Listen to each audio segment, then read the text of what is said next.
The button.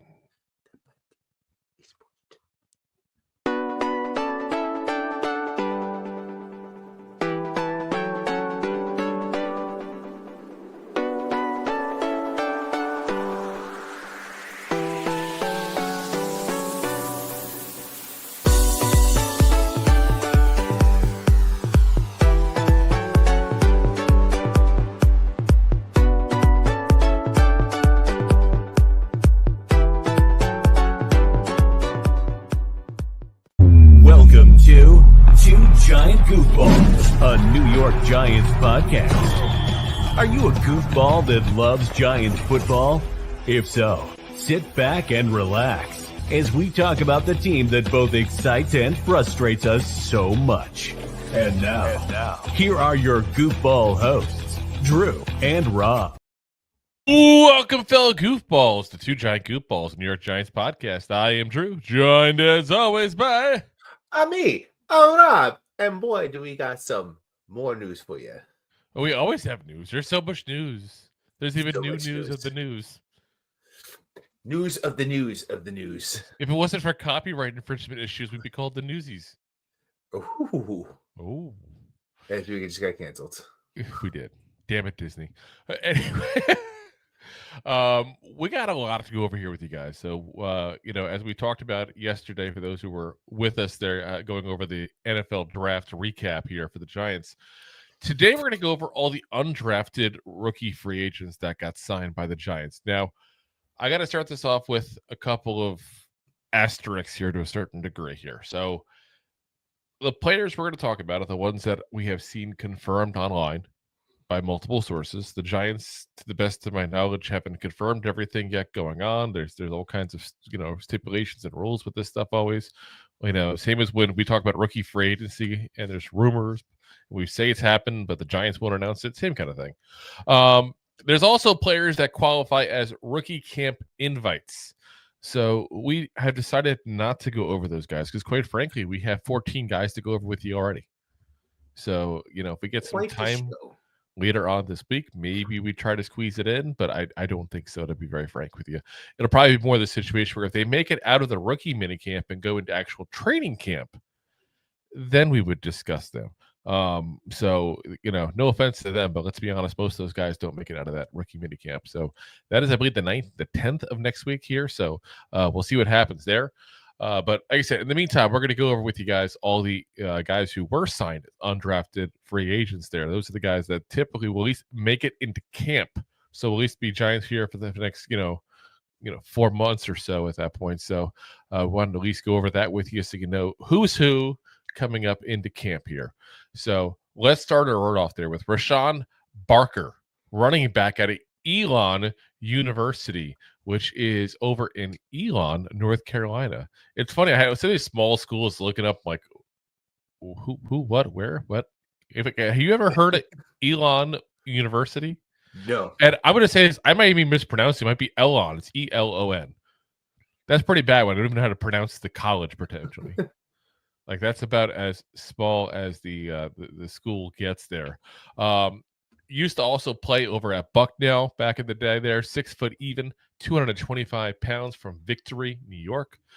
This past season, 12 games, 5 starts, 183 rushes, 859 yards, 4.7 yards per carry, 9 touchdowns, 8 catches, and 48 yards.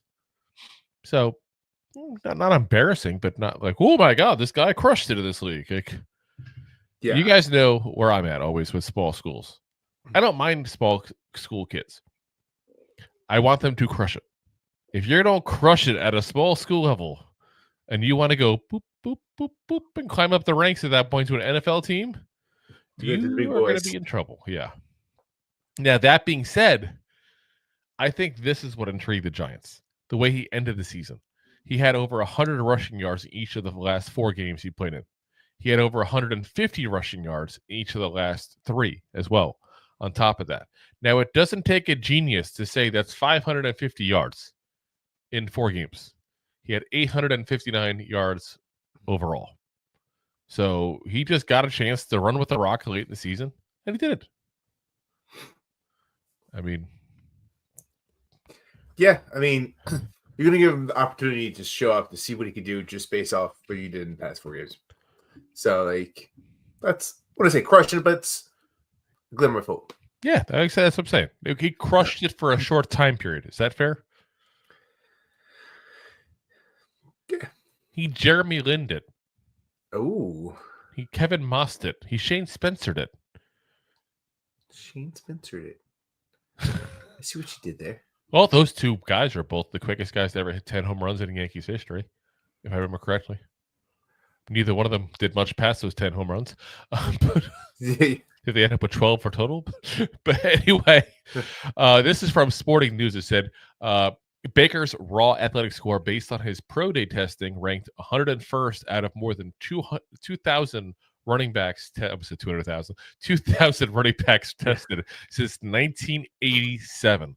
That includes a 35.5-inch vertical, an impressive 20-yard and 10-yard splits on his 40-yard dash, and that's along with a 4.52 second 40-yard dash itself. So now the 4.52 is not overly great. That's about average. But the 2.56 at the 20 and the 1.52 at the 10 is considered very good. So, again, he had a good pro day, had a great end of the season, and, like I said, attracted a few NFL people as a result. Yeah. Kudos to him. Yeah, I mean, do what he was supposed to do. Let's be honest. I don't think you see many people at the running back position potentially make this roster right now. We got, obviously we got, Tyrone Tracy Jr., got Devin Singletary, Cameron Scattaboo. No, I don't want to say Scattaboo again. I can't help myself. Scattaboo. And then you got, of course, Turbo Miller that we got last year as well. Eric Gray is still technically on the roster, though probably not for many more months. That's fair. Let's be honest. So, it's going to be hard for someone to make the roster, I feel like, when you already got 3 people that are pretty much dead set to be on the roster at this point. So, maybe he makes it as a practice squad guy. Maybe he just gets an opportunity to play in the preseason and training camp, and somebody signs him off there and goes to their practice squad. But, there's still a path for him to at least be on a roster in some sort this year. And you can't help but root for the small kids, like the small school kids. You can't help but root for them. Yeah. Just something about it. You want that story. You want that Victor Cruz kind of story, So, all right. Next up, Jordan Bly. Now, for those who are, big-time football fans here, the last name may be one that you've heard of before in the NFL. He is the son of former NFL corner and current Jets coach Dre Bly, who of course played with the NFL there for many, many years. He's over at Gardner Webb, played at Old Dominion, 21, 22, and 23. 5'10", 170 pounds, from Charlotte, North Carolina. This past season, he was 5 games, 16 catches, 193 yards, and 1 touchdown. Now, not very good numbers, obviously. The 3 years he was over at Old Dominion, 46 catches, 394 yards, and 1 touchdown. So, really, not much production at all. I got to say, I don't hold out much hope for the kid. He's I look for write-ups on him. There wasn't even much written up on him at all. I got to say this. I feel like, and maybe this is a stereotype to a certain degree that I shouldn't go with, but I'm gonna say it anyway. I feel like when you are the son of an NFL player, you typically have the best coaching money can buy. So when you get a kid who's a son of an NFL corner and is now playing wide receiver, let's be honest, I don't care if he played corner, not wide receiver. He still covered wide receivers. He still has a damn good idea of how they play. I feel like it's a little scary when a guy coming from that kind of home barely makes it into an NFL roster to start as a rookie. You know what I'm saying? Like, it's almost like I want to say it too, because I don't know behind the scenes, but it almost seems more like a respect thing. Well, it's just you expect better production. Let's be honest. He's got athletic genes, obviously. I mean, Not going to talk about the birds and the bees too much here, but his dad at least contributed to around 50% of his DNA there. And then on top of that, you throw in the fact that he had that kind of coaching. He literally had a guy who can coach him up living at his home, along with the fact, I'm assuming, I shouldn't have said, I didn't look at the family dynamic. I'm assuming that he's living with them. But you got, at the very least, a dad you can call up and ask for information, and then you also got, again, you got to assume there's going to be coaching involved at that point. A lot of the kids who are, sons of players go to the bigger high schools, the IMG Academy down here in Florida and that kind of stuff. You see a lot of that stuff. So when I can see a guy just struggle like that, it just makes me think, okay, great. Put him in camp. He did get a lot of attention this pro day because he's very fast. See what you got. See if you think it's just bad coaching. See if you see something you can teach. And if not, it's probably just time to move on. Yeah. Maybe he'll be a coach. Give him the courtesy of at least try to show up. Yeah. Like I said, I have no problem with it whatsoever. So I just don't hold that much hope for him. All righty.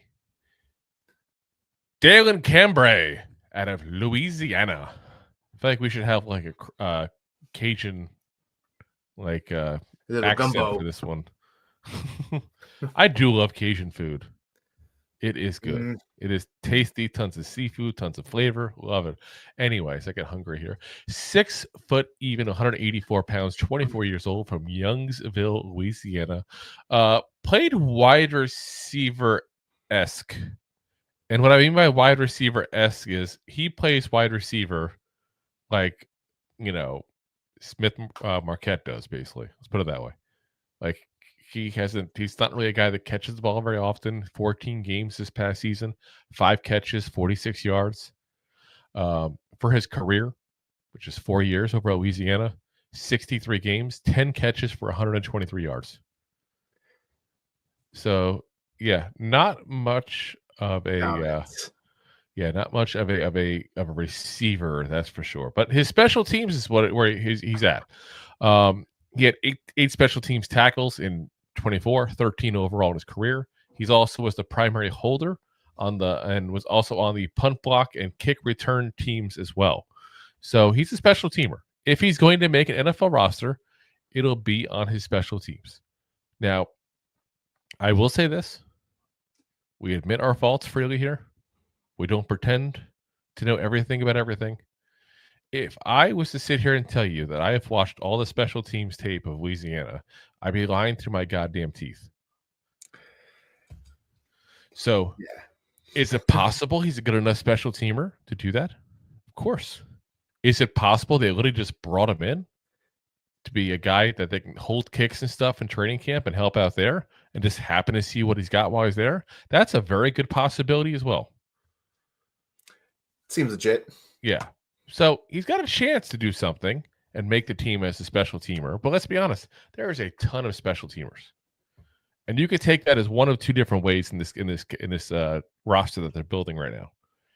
Either the Giants found guys that really liked in free agency and they signed them immediately to be special teamers and lit up on the special teams, or the Giants are just continually bolstering their special teams.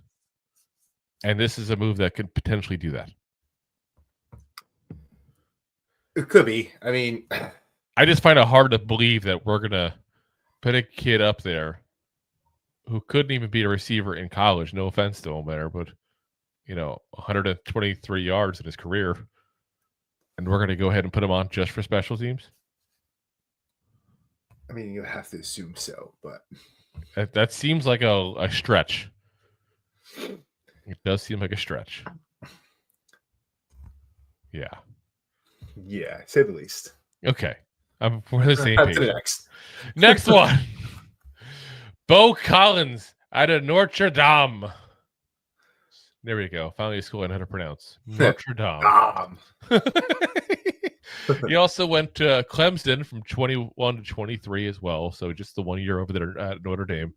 6'3", 195 pounds, 22 years old, from Los Angeles, California. This past season, 41 catches, 490 yards, 3 touchdowns. Also scored, as part of that, the game-winning touchdown versus Georgia in the Sugar Bowl as well. So he's probably best known for that move there if you're a Notre Dame fan. Got some production, at least at a bigger school. I mean, this isn't like East Christian Polytech, University of Abilene, like we're talking about some other schools here. I know what the school is. It's in South Bend, Indiana. Like we were talking about before Elon, I had to look it up to find out where it is.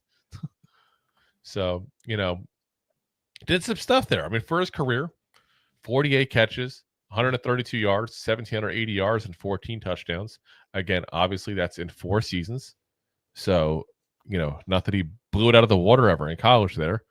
But you know what? If you want to bring somebody in that you saw something you liked in the tape when he was over at Notre Dame, then why not?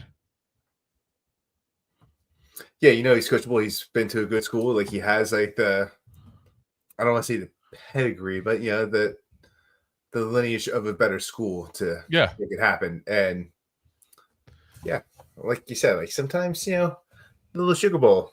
There's a little extra action. A little Sugar Bowl. Yeah.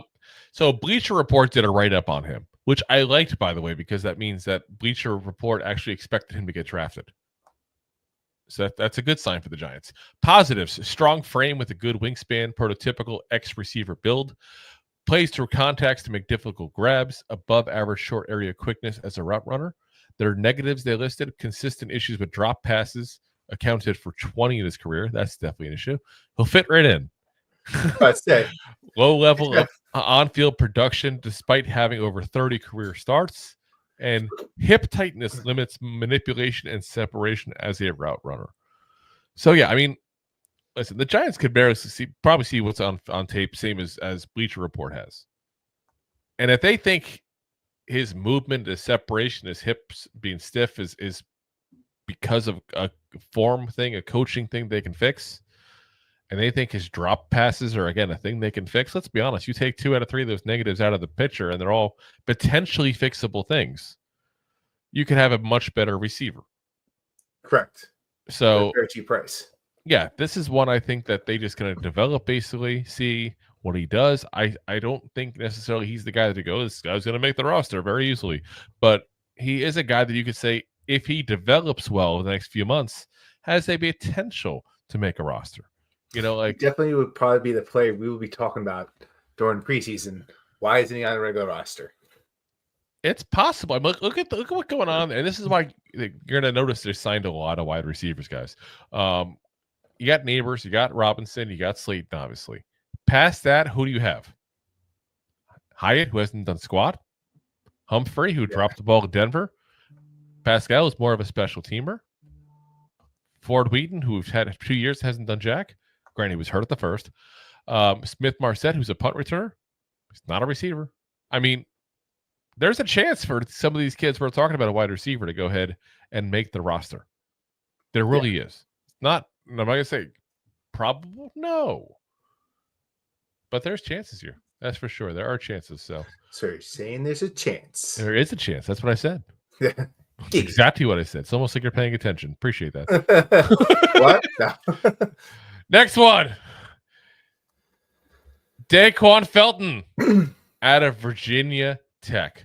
Also played at Norfolk State from 19 to 22 as well. So he's been around in college for quite a while. 6'4", 216 pounds, 24 years old. This past season, 12 games, 32 catches, 360 yards, 2 touchdowns, and a 59.3 PFF score. Not very good. No. Let's be very frank at that. Not very good. Now, 23. That's what's interesting. 13 games, 38 catches, 667 yards, 8 touchdowns. Now, that's a draftable player. Not saying a high draft, but that's a guy, it's a day 3 pick kind of number. Yeah. So it makes you wonder. And again, guys, we don't BS you. We tell you point blank how it is. We look up reports on these guys. We watch a little bit of film on these guys. We look up the write-up stuff on them, and that's about it. I'm not going to sit there and spend 5 hours scouting a guy who, quite frankly, might not make it out of this training camp. But I'm kind of curious if there's any Virginia Tech fans that watch this and say, you know what, here, this is what I think is what I saw last year compared to this year, and why he had a big drop-off. I am kind of curious. I did look for it. I don't see anything specifically from it there. If I had to guess, which obviously is all I can do since I don't have anything here, is I have to guess there's at least the potential that maybe there's like a nagging injury or something that kind of slowed him down this year. He got in 12 games. It wasn't like he just disappeared. He got 32 catches compared to 38 catches. Again, it's not like he disappeared. The fact that his yard per catch is so lower makes me wonder if that's what was going on there. And it might be the scenario we don't know because they don't always announce that stuff. How many times in the regular season you hear after the season's over, oh, so-and-so is fighting an injury all year? We just didn't tell you. Yeah. Happens all the time. Didn't make it out to the report. Yeah, exactly. Now, Bleacher Report gave a little bit of write-up on him. They said Daquan Felton is a physically impressive athlete with room for progression in a multitude of areas at the position. Strength, size, release package, catch radius, and body control concerns. Shorter strider, despite size. Now that, I got to say, is a coachable thing right there. Yak, top end burst, spatial awareness. So some of that, again, that's coachable. If he's got shorter strides, and listen, this is where I run into the problem of, again, I don't know people. I don't want to make it seem like I know this guy and I know what's going on. When you're 6'4", again, 6'7" myself, so I kind of know how tall people are. When you are taller than the average person, when you walk, you take shorter strides because you're trying to keep up with the crowd and not walk away from people. I wonder if he's so used to having shorter strides when he walks that it's kind of awkward for him to run. Because I got to say, when I was, again, not that I was ever a great athlete. I don't always tell people I was starting left bench, and I mean it. I was bad. But when I was in some sports in high school and stuff, I had to make a conscious effort to elongate my strides with my legs because my body naturally goes to shuffle legs, so to speak, because that's what I do when I walk. So I don't lose the crowd of people I'm in. So I wonder if that's a part of it. It could be potentially a coachable thing. At 6'4", you're a taller person than most people. You got at least half a foot on most people typically. It's a decent size difference, which means different strides. Again, we got to see what's coachable, what's not. He did come from playing the last couple of years here at a decent sized school, had success there. So, we'll have to see what happens here. Jay says, wow, deep analysis on the walking stride. Oh, you stop, Jay. Jay, we'll give you the link. You come on. You talk all about it. Just being a hater. Hey, seriously. He was being positive before. I'm kidding. He was being very negative on the Giants Insider Show. I saw him on there, too. Very, very negative. And he accused me of going on there just to go ahead and steal viewers from them. I don't go on the other people's shows to steal viewers, Jay. I go on there to listen myself, to help with comments on the show, and to steal viewers, okay? There's a 3-part system here, okay? It's a 3-part system. Yeah. It's like his Bow flex. Exactly. With a lot of flexing. Yeah. More than Boeing. Is that a term? I don't know. Anyway. Nate McCollum, wide receiver out of North Carolina. Played there the last 2 years. Prior to that, played for 3 years over at Georgia Tech. So definitely a split school kind of situation. 5'11", 180 pounds. So he's a wee guy there. He's not like we hit the wrong button there. It's not even okay to say now wee guy. I don't even know. This past year, 10 games, 24 catches, 274 yards, 5 rushes, and 40 yards and a touchdown. Yeah, I would say that's not an impressive output. I think that's safe to say, right? Rob, am I being pretty safe? Am I being mean? I was going to accuse me of mean. Am I being mean? Now, in 5 years, that's the 3 he had over at Georgia Tech and the 2 he had over at North Carolina. 49 games, 143 catches, 1,521 yards, 5 touchdowns, 13 rushes, 104 yards, and 2 touchdowns. So he's got some output over 5 years. To be honest, that's about 300 yards receiving per year for 5 years. Not exactly the greatest. Did have some success, though, over at Georgia Tech. He had 60 catches back in 22. That's the 8th most in a single season in Georgia Tech. And keep in mind, Georgia Tech has had some decent players. Megatron went there. Just saying. Like, it's not there's never had a receiver come out of Georgia Tech before. Like, one of the greatest of all time came out of that school. So, this is what NFL Draft Diamond said. They had a nice little write-up on him. There's a little long fair warning. Nate McCollum has a very small frame and measures below the NFL preference. He resides in the slot position at receiver and sections all portions of the field, running a varied route tree. He also has some experience at punt return at Georgia Tech. He wins with his light feet, toughness, awareness, and softness of hands. When against off coverage, he can generate separation and crossers and even stack safeties deep, and easily identifies and sits at an uncovered versus zone coverage using good vision and scheme identifications. He is a two-handed catcher who possesses good hands that allows him to track the ball deep and toughness that allows him to hold on to the ball after a big hit. A gutsy receiver is unafraid of the middle and will catch the ball in stride and identify a spot to move the chains. He possesses solid route running and has the tools to generate separation from break. Additionally, he is a good yak generator that turns up the field after the catch and looks to fall forward after contact, allowing him to be one of the primary screenplay targets for his teams. He does struggle with functional strength and is not going to plow through many defenders. When he's in contact with the player, he's often cast aside. As a blocker, he shows minimum effort and shows to limit his contact with the defender. He often waits for the defender to initiate or run around him. He's not a player you run a screen towards unless he is the receiver. Furthermore, he has shown diminished effort for route running when he is not a primary target. Because of his alignment and general off-balance stance, he does not face much press coverage. He does, however, struggle with silent catches, and is unable to correctly position his body to catch in bounds or hold on to the ball when he does. You know what I heard of that? Lack of effort. Small. And weak.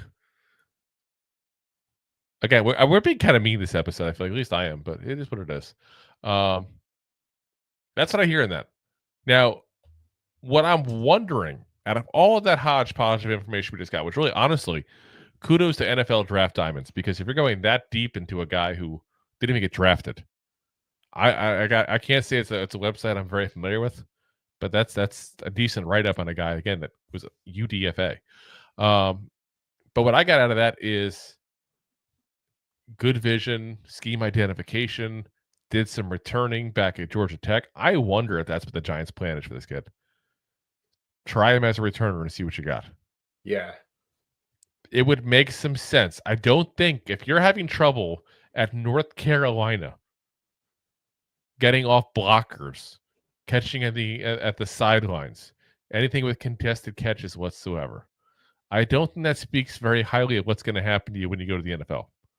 5'11", 180. That's tiny.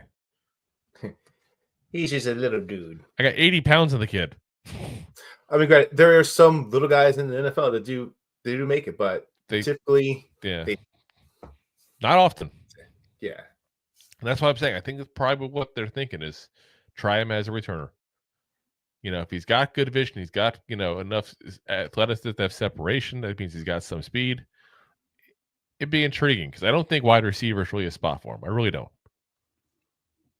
So, and when they bring people in, they just go ahead and they typically have a role in mind for them. As Drew comes in as Dream Crusher. Drew is just crushing these kids' dreams, Jay says. I'm not just crushing their dreams. We're giving analysis on the players and crushing their dreams. See, it's a difference. It's a dual-headed thing, okay? It's called constructive criticism. All right. Next up, we got Antoine Wells Jr. Now, here's an interesting one. By the way, his nickname is Juice. So we're just going to call him Juice from now on. I like the name. His name is Juice. You'd like it, the Juice? I like Antoine. Reminds me of Deuce Bigelow. Anyway, I was doing this. There's a skit from SNL with Rob Schneider being like the guy who's selling gyros, and they asked for more juice in the meat. He's like, "Oh, you like it, the juice?" I think it was Jason Alexander was in it too for some reason. Maybe he was guesting that week. I don't know. Anyway, He's a funny skit. Wide receiver out of Ole Miss, and that's the interesting part about him here. Played with Jackson Dart last year. Interesting pickup to get one of his wide receivers into camp here. 6'1", 201 pounds from Richmond, Virginia. Played the last 2 years there over at Ole Miss, and then before that, James Madison had. See here. Hold on one second. I feel like there we go. My notes are just got all messed up here. Hold on. That's what it is. Okay. Womp. Wompity womp womp. One edit got made and messed the whole thing up. So he played last year at Ole Miss, played 2 years in South Carolina prior to that, played 2 years at James Madison prior to that. So he's been in 3 schools overall. Last year, 13 games, 28 catches, 553 yards, 5 rushes, and 4 yards. His biggest year he had was back in 22. South Carolina, 68 catches, 928 yards, 6 touchdowns. He then had a foot injury in 23 that limited just 3 games, and then he transferred over to Ole Miss for that final season there. So basically, this was his year of coming back from a foot injury. That's one thing that I can look at as a player and say, you know what? You're coming back from a foot injury. Were you really 100% last year? Probably not. Probably not. Exactly. This is from NFL Draft Buzz. They said, looking at the tape, Wells offers intriguing value as a physical possession receiver with occasional big play capability. The numbers tell the story. His intermediate route production significantly outpaces his deep ball efficiency, suggesting his NFL ceiling lies in working the middle zones rather than stretching defenses vertically. His contact balance and yards after catch tenacity will translate immediately to Sunday action, giving him a defined role from day one despite technical limitations. The foot injury that derailed his 23 campaign looms large in his evaluation. When healthy, Wells demonstrates the competitive toughness and spatial awareness to find soft spots against zone coverage while possessing enough play strength to maintain positioning in tight quarters. You know, he kind of reminds me of when I hear this. And he's not the right size. So, I mean, you know, say that right off the bat. Almost like a Hodgins type. That's almost Hodgins thing. Hodgins has found the hole in zone. Like, he wasn't the fastest guy. He wasn't the best route runner role. He just had a knack for finding the laps in zone coverage. Yeah, that's fair. Just explain the holes. Yeah, like that's what he. Whoa. But yeah, that's what he did. And Wells seems to be the same kind of player here, based on what we saw there on some of his highlight reels, and what we're reading here from NFL Draft Buzz. Again, the most intriguing part for me is the fact that he literally played with Jackson Dart last year. I don't think there's a chance in hell they'd bring this kid in if Jackson Dart wasn't okay with it, didn't sign off on it, didn't want him there.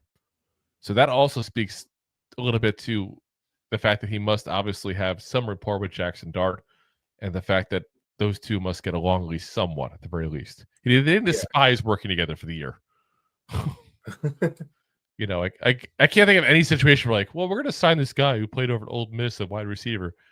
We drafted his quarterback. Should we talk to him first? No. Like, obviously the conversation was had. So, and it's nice because you got to think in camp, in the rookie mini camp, even for the couple of days, you're getting him a player he's used to playing with. You're giving him a comfort level, giving him someone to walk around with, that kind of, he's used to being on the field with. I think it's a nice move for that reason alone. Now, will Wells actually bring something to the table where he can stay past training camp? We'll find out. But again, we talked about it before. The bottom level of this wide receiver group for the Giants is so bad, it's not even funny. This is one spot. If we're talking about people that look at the waiver wire and stuff like that, like that's a spot the Giants might look at the end of the training camp. But he's going to get a look. He's going to get a chance. So yeah, rightfully so. Exactly. All right, next up, we're going to pay the bills real quick. Oh. Enjoying the show? Looking for more goofball action? Consider a membership at buymeacoffee.com/2giantgoofballs. Memberships start at just $5 and give you additional goofball access. One-time support payments also available starting at just $3. buymeacoffee.com/2giantgoofballs. All right. Of course, as always, guys, you can go ahead and support the show by also doing a super chat on YouTube, also doing stars on Facebook, or the simple free way by going ahead and hitting the like, share, comment. Go ahead and hit the link and share it to a friend of yours at that point there. Or you can also go on to our store and purchase some 2 Giant Goofball merch, which I've just put here in the chat here. It'll pop up in YouTube and Twitch. For some reason, everybody else boots it off. It's a weird thing that they do here on these other platforms. They don't like us. Apparently, they're mean. It's my only thoughts on that. So, speaking of mean, Jay says, you go on to promote your show. Ruthless Weasel. First off, we do not go on just to promote the show. I've gone on pretty much every show that you see me on, Jay, or anybody pretty much see me on. At some point, I have popped on that show. I've been on Giants Insider. We've been on Talking Giants.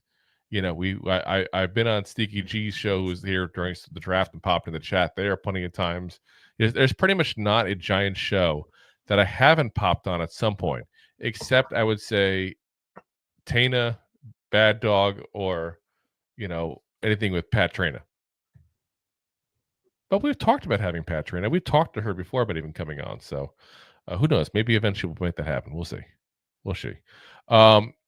He says you should get Bobby Skinner on you should get on Bobby Skinner's show. Bobby's actually going to be on our show shortly. We just haven't announced it yet. We're trying to figure out a date for it, but he's going to be on our show. So we'll see if we go on his show as well. It depends on his schedule and his needs as well, obviously. But like I said, we definitely say that he is a friend of the show as he stopped name dropping. I'm not name dropping. Listen, I was talking to my good friend Jean-Claude Van Damme about this just the other day. Yeah. I don't name drop, okay? and we looked over and asked I'm trying to think of some famous random name drop. I don't know. I'm done. Abraham Lincoln. I'm done. He was Abraham totally Lincoln's dead. I can't ask him a question. He was definitely hanging out with Bruce Willis, and he had nothing but the nicest things to say about us. Can't include Bruce Willis in a joke anymore. I think it's past that point with him, unfortunately. Oh, you're right. Yeah, poor Bruce. Anyway, Jersey boy. Next up, Jermaine Terry. Now, first off, I just realized what his jersey said there. Oop, wrong one we got there. Beavs. Now I know Oregon State is the Beavers, but Beavs, like, you really think that's what you should put on there? Okay. Anyway, obviously we just said from Oregon State, tight end, also played over at California from 21 to 22. He's 6'4", 270 pounds, 21 years old, does turn 22 next month though, from Richmond, California. This past season, 12 games, 23 catches, 375 yards, and 1 touchdown. Now, this is another kid that I had an excellent track record up until high school. Gets into college, just didn't have much of a showing there, so to speak. I mean, literally, this was his best year. There's not even a close second, to be very frank with you. Same as all the players, I did look for any kind of scouting reports, evaluations, things on him. I couldn't find a damn thing on him in college. I did find one for high school. Oh, yes. 247 Sports, when he was in high school, said, a matchup nightmare, impossible for DBs to cover with the size and too athletic and strong for linebackers to cover. Has tremendous hands, and his quickness off the line lends to his difficulty to cover. He has a great catch radius and body control, continuing to improve as a blocker, projects as an immediate Power 5 contributor, and projects as a second-day draft pick. Well, they got that one wrong. Yeah. Waiting for Jay to call us mean again, but they got that one wrong. He had a lot of big offers too, as well. Like I said, he started off at California there, but he had offers from all the big schools, including Alabama and Ohio State. So, he could have gone pretty much wherever he wanted. I guess he just wanted to stay close to home there. But again, didn't have much to show in college, but was a big time prospect coming out of high school. So, is there something the Giants saw maybe? Like, oh, if we tweak this or tweak that or whatever, I mean, everybody's tweaking. I don't know. I'm just bunch of tweakers. Tweakers. I'm just saying, like, there's got to be something. You don't just bring somebody randomly in unless they just wanted an extra body at tight end. It just seems a little odd considering you drafted a tight end. You have tight ends. You got Theo Johnson. You got Chris Manhurst. You got Daniel Bellinger. Like, you got plenty of, between him and Fredonia, you got plenty of tight ends here. That's not a spot that you're like, oh, I need some more tight ends. Let's just sign one real quick. So, Giants obviously saw something. I'm not sure what, but they saw it. Yeah. So it is what it is. All right. Next up, the next undrafted rookie free agent we signed here from my neck of the woods, R.J. Perry, who played last 2 seasons over at USF. So University of South Florida, right here in Tampa. Same school from JPP as well. Played at Tennessee in 20-22. 6'6", 325 pounds from Fairfield, Alabama. That's a big kid. 6'6", 325 pounds. Now, what's interesting is I don't hear about this very often, about news being broken from weird sources like this. I found out about this actually before I saw any of the Giants pages on it, because he worked at a local bar, apparently, while going to college, called the Dallas Bull, which is a big country western bar over in Brandon, Florida, right outside of Tampa. So they gave a whole congratulations post when they heard about it at that point. So it's funny how stories sometimes break in the weirdest ways sometimes. Started all 12 games at left tackle this past season for USF. In 23, he played in 9 games, had 6 starts, and literally started every single position on the offensive line except for center. So got some versatility. That's a good thing. Played 20 games in his 2 seasons over at Tennessee as well. Obviously, things weren't going that well in Tennessee, or you wouldn't go from Tennessee to USF. Just going to call it like it is there, not be too mean about it, so I got accused of being mean.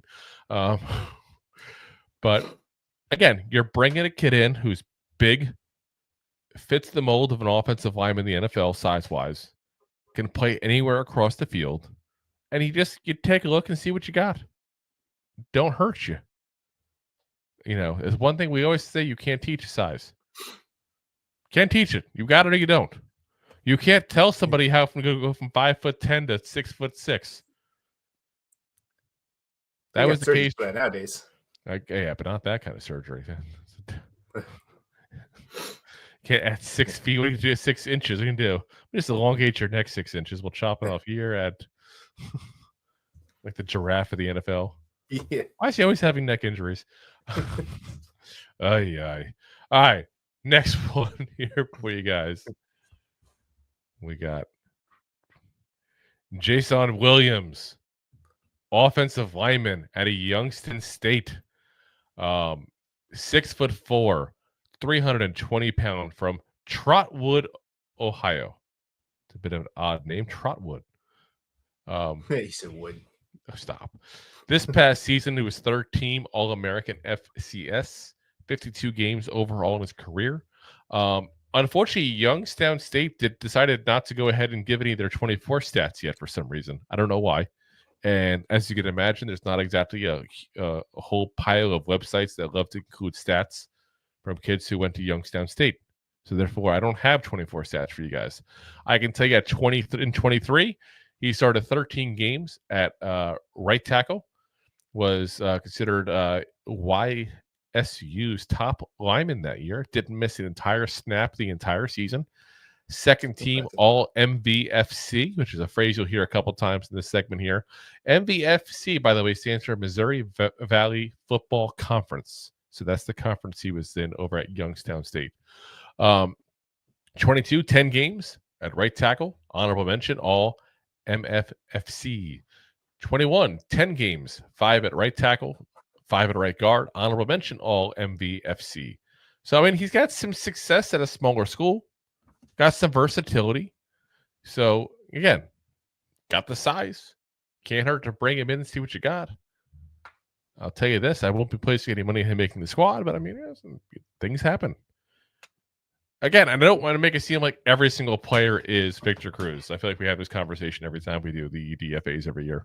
But every so often, one makes the team. You never know. This could be the one. So maybe not. Next up, Trace Ford out of Oklahoma. Now, for those very skilled at knowing the uniforms of football players, but wait a minute, that was an OSU, Oklahoma State University jersey, you moron. And I'm going to say first, don't call me that. Second, I'm going to say that's because I couldn't find a picture of him at Oklahoma that they would allow me to use on this without having all kinds of things and changing files and all that kind of stuff. He did play at Oklahoma the last 2 years. He played the first 3 years, though, of his college career at OSU, Oklahoma State University. 6'3", 240 pounds. This past season, 13 games, 22 tackles, 4 tackles for loss, 1.5 sacks, 1 pass deflected, and 2 forced fumbles. Not exactly what I would say a stellar career overall. Trying to be nice about it. Now, in general, he was 5 years in college football. He had 21 he didn't play at all. Really just sat out the whole season with injuries. We'll go over that in a little bit here. 58 games, 99 tackles, 20 tackles for loss, 10 sacks, 2 interceptions, 19 passes deflected, and 5 forced fumbles in his college career. He's very fast. He ran a 4.55 40 at his pro day, which would have been the second best time at the combine if he was at the combine. Would have been the 6th best even amongst the linebackers. So like I said, he's a fast guy for being an edge rusher there. He's had a lot of injuries, though, at his time in college, including multiple knee surgeries. So, again, he fits right into the Giants room. Probably best as an edge in the 3-4, which obviously is what the Giants do run. So, listen, you bring him in. You see from some depth there. You see if the knee's doing better. I can tell you when I looked up for write-ups on him, the coaches loved him. And, they just, unfortunately, just wanted to kind of limit his time because of the knee issues. Yeah, I was gonna say you can't force someone back out there who's been through quite a bit of injuries, and that's something. I guess you're gonna have to baby him with a little bit with it because you don't want to put him down on every snap. This way he could just snap something else. Yeah, so you hear about it all the time. The tight end we drafted again. He had 2 knee surgeries, but which by the way was confirmed to be on the same knee. And they even said that they wanted him to go to the NFL to not risk having a 3rd hit on that knee and never getting the chance to make some decent money. So, this kind of stuff happens with these knee injuries, and you take the risk at an NFL team and you take a look to see, if you can go ahead and make something out of a career of him, or if he's going to be just one hit away and that one hit happens and he's done. You don't know. Yeah.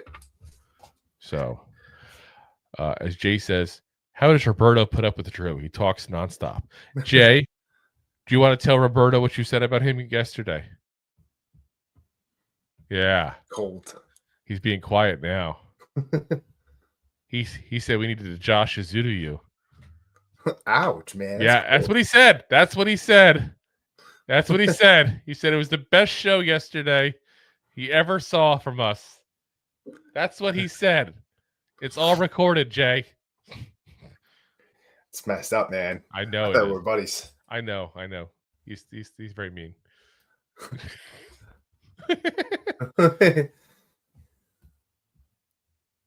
That mean moves the tackle. Even though his best position is guard, is that what you're insinuating? Oh my gosh. Anyway. I was driving to New York. All right.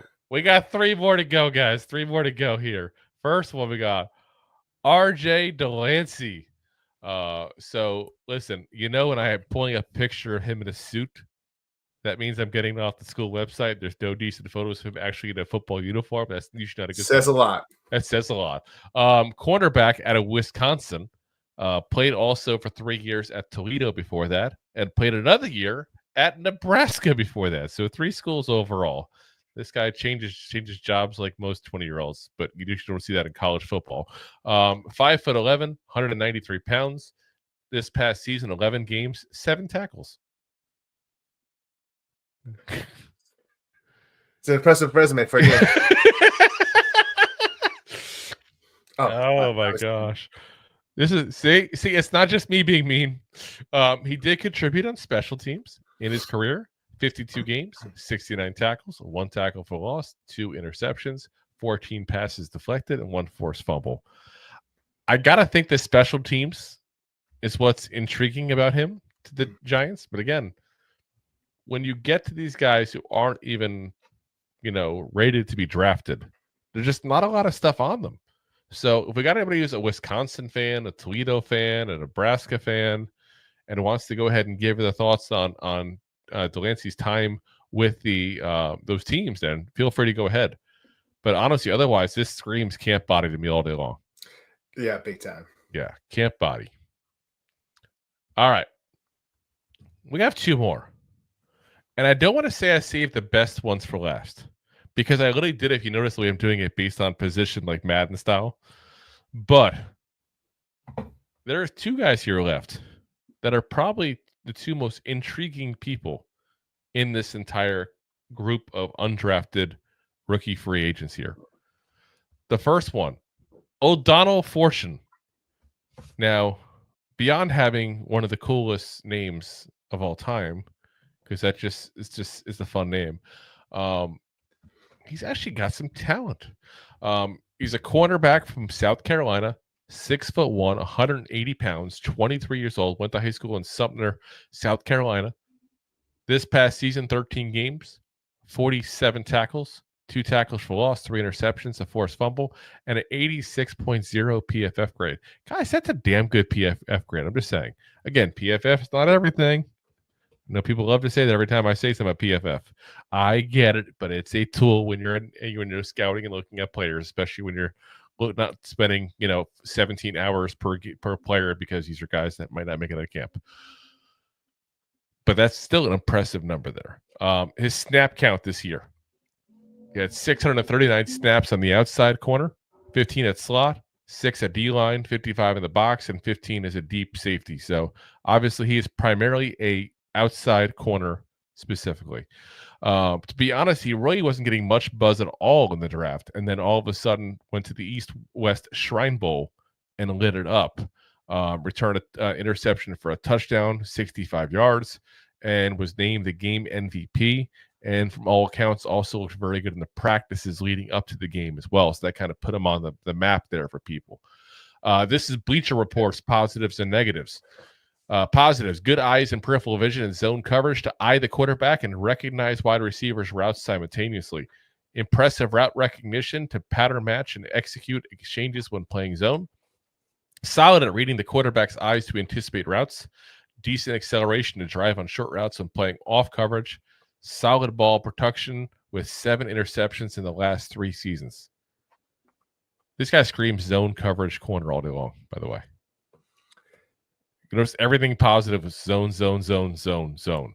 Yes. That's a guy you can sometimes develop into be the guy that's like almost like a third safety, a nickel dime kind of guy there. Here's the negatives. Has lean frame that lacks muscle mass, which shows up in his ability to take on blocks against wide receivers, makes his jams and press coverage ineffective, and can lead to him getting bullied at the top of routes. Lacks short area quickness and change of direction skills to cover 90-degree routes when playing man. Over aggressive against double moves. Not much of a factor in the running game, and tackling needs work. Likes to dive at ankles or is too high, leading to misses. Lacks long and makeup speed. Notice most of the big things they said is lack of strength, trouble in man. This is a kid that's a zone guy. There's some intriguing because we got a lot of guys on our roster that are man guys, because that's what Wink did. Obviously, last year we kind of started switching over to much more of a zone kind of read there. So, like I said, interesting pickup, I think, overall for him. And again, excelling at the East-West Shrine Bowl is always a good thing as well, because you're playing guys that are also trying to get drafted. You're playing a higher quality. It's like an all-star game, basically. Now, Bleacher Report also said they expected to be drafted in the 6th or 7th round.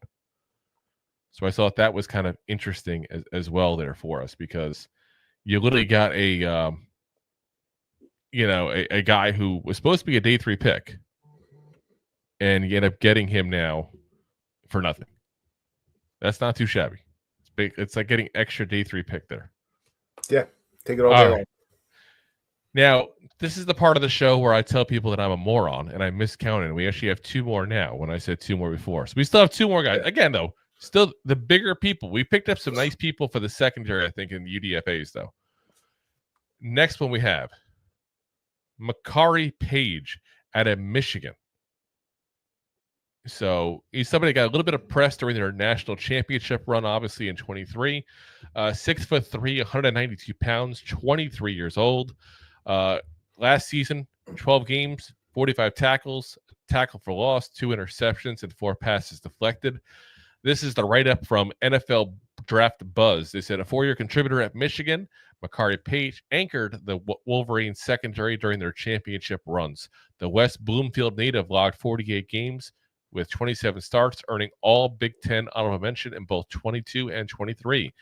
The tape shows a developmental safety prospect with the frame and movement skills to contribute in multiple defensive packages.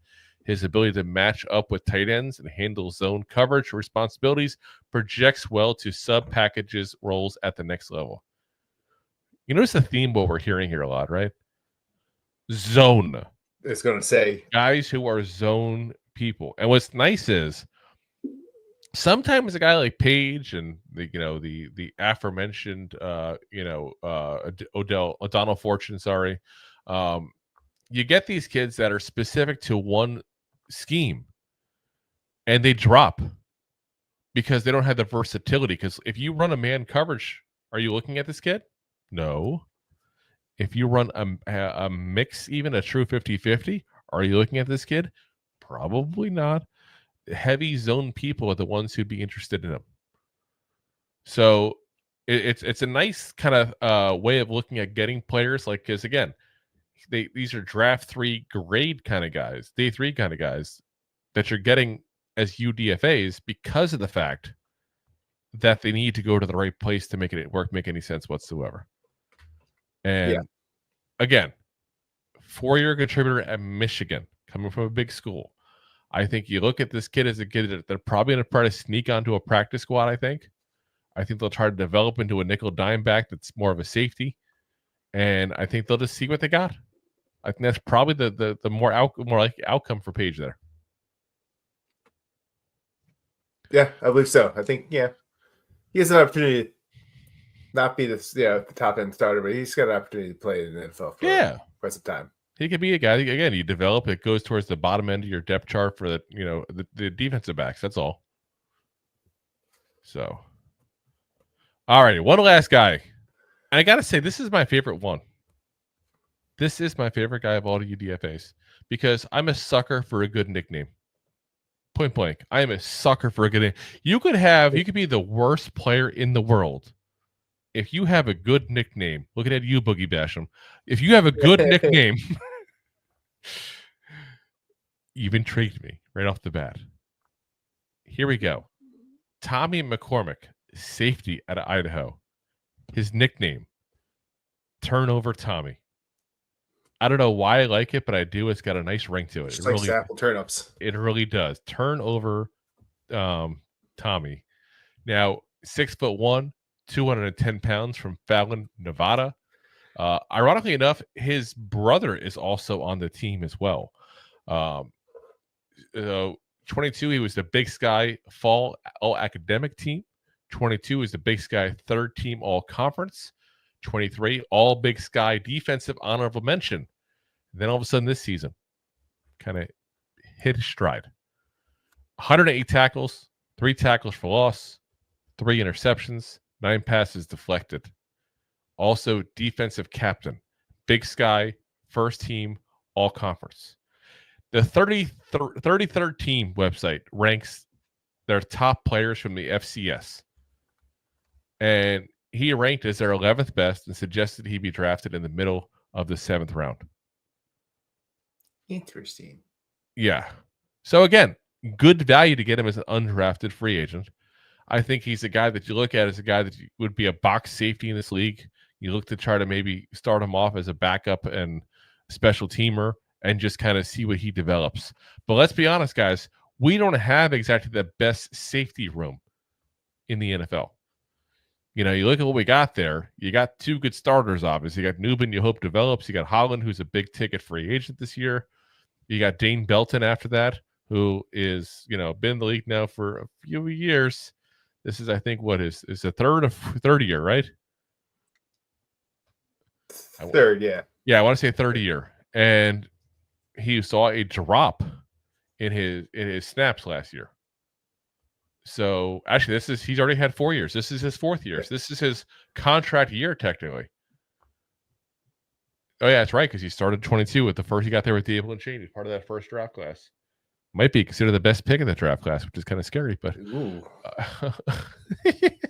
but yeah, I mean, he's 4 years in, so you got a guy who can develop and might be taking over as the third safety, or you got a guy that develops as a bottom of the barrel guy that contributes in special teams. You're not going to know what you got exactly until you give him a shot. But I feel like this is a kid that I just, when I watch the tape, I look heavy hitter in the right spot at the right time. I just feel like he's a kid who's got some high football IQ and some high motor. That's another thing you can't teach.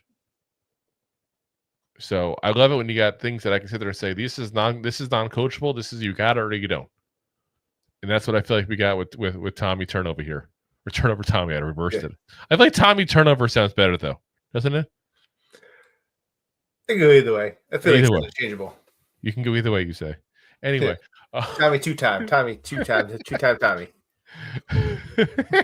2 times. He's Turnover Tommy, not Tommy 2 times. Oh my God. Such a Jersey boy over here. Ayo. Pass the pasta bonjour.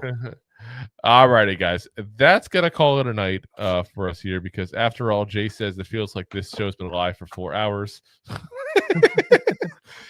You jerk. Actually, the shortest shows. I know we're barely over an hour here. That's very rare for us. We did 2 hours yesterday. It's insanity. So, and trust me, the very first thing I did was go get a glass of electrolytes because my throat was killing me talking for 2 hours straight like that. I know Jay thinks I do that on a regular basis, probably, but I don't. I promise. Not lying. So, guys, again, we'll be back again Wednesday night for you. We're going to go ahead and do a rundown of all the NFC East action from the NFL draft as well, besides the Giants. We'll cover the Eagles, Commanders, and Cowboys draft classes there and let you guys know what they did there. And then we're going to take a Thursday off since we had a Sunday show. So we're going to be doing the Sunday, Monday, Wednesday this week. Next week, we will start back up with our regular schedules, Monday, Wednesday, Thursday, 9 p.m. Eastern Standard Time. So mark your calendars, hit the like, hit the subscribe, hit that bell on YouTube. As always, we are live on YouTube, Facebook, Twitch, Twitter/X, and of course, Rob's favorite, my LinkedIn profile. And of course, as always, we're available the next day on all the audio podcast platforms as well. It's Apple, Spotify, iHeartRadio, Pandora, all the big ones there. So if you haven't already, hit that like again, hit that subscribe, hit that share button there. Tell a friend about the show because point blank, we suck at marketing. And if it wasn't for you all, we probably have like 2 people watching at a time, and that's it. So it'd be kind of boring. So appreciate you guys for watching as always. And as always, Giants fans.